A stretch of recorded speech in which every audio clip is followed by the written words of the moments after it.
sommes à bord du Juke, c'est la 4e prise, je suis face au compteur. C'est plus que la 4e. C'est plus que la 4e, toujours Tristan derrière moi et Patrick à ma gauche.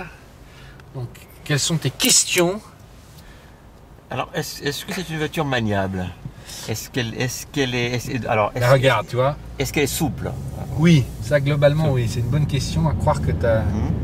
Alors en général, les petites voitures sont maniables, hein, c'est leur intérêt principal en ville. Mais globalement, ce qui est un paradoxe, là j'ai la version la plus puissante, 190 chevaux, 4 roues motrices. Donc ça a beau être une petite voiture, mais tu sens qu'elle est surmotorisée. C'est-à-dire que tu vas voir, je vais faire, tu peux filmer devant, tu vas voir. Je vais te faire une accélération, mais il y a... Voilà. Je sais pas si on sent, mais hop, ça part bien quand même. Pourtant, vu de l'extérieur, on a envie de croire que c'est une espèce de crossover. C'est pas ça du tout. Mais c'est un crossover, c'est parfait, tu sais tout ce que c'est. Le crossover. Est-ce que tu sais, Tristan, ce que c'est qu'un crossover? Non. Ça veut dire que c'est un mélange qui passe au-dessus de plusieurs tendances. Donc ça se veut une petite citadine, ça se veut un petit 4x4, ça se veut un break. C'est un compromis de beaucoup de choses. Voilà. En confort, c'est moins confortable, tu vois, qu'une citadine ou une... C'est un poil dur quand même. C'est la tendance qui veut ça sous prétexte de faire un peu sport.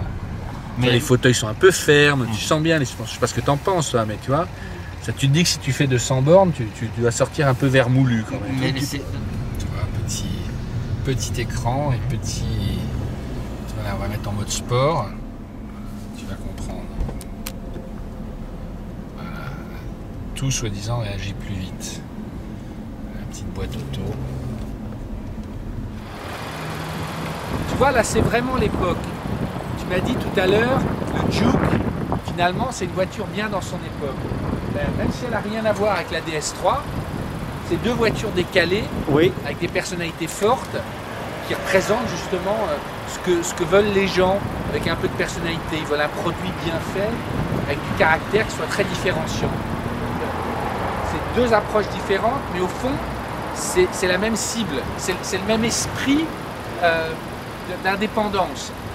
Celle-ci a un petit côté quand même ludique, un petit côté plus fantastique. C'est un ludon, un ludrion, comme on dit-on. Je ne sais pas, moi. Ça m'énerve ça, tu vois ça, ce plafonnier là. Ça c'est l'alliance Renault-Nissan et ce plafonnier c'est celui que tu trouves dans les Renault depuis 10 ans. Cette pièce elle doit leur coûter 1 centime, elle est moche. Tu vois, ça manque de... Ça tu vois c'est les mauvais côtés de la rationalisation. Effectivement on a des compteurs sympas. Mais alors après, on a ça, qui est cette pièce-là, il faudrait la changer. Tu parlais de la 500. Là, c'est intéressant parce qu'on a vraiment la concurrente juste devant nous du Nissan Juke. C'est le Mini Countryman. Même principe, petit break au sur-pattes, 4x4 dans certaines versions. Voilà, petite famille décalée, c'est ça la cible.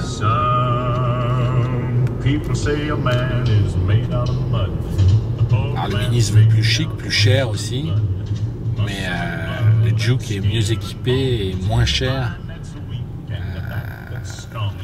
Ça se défend. Hein.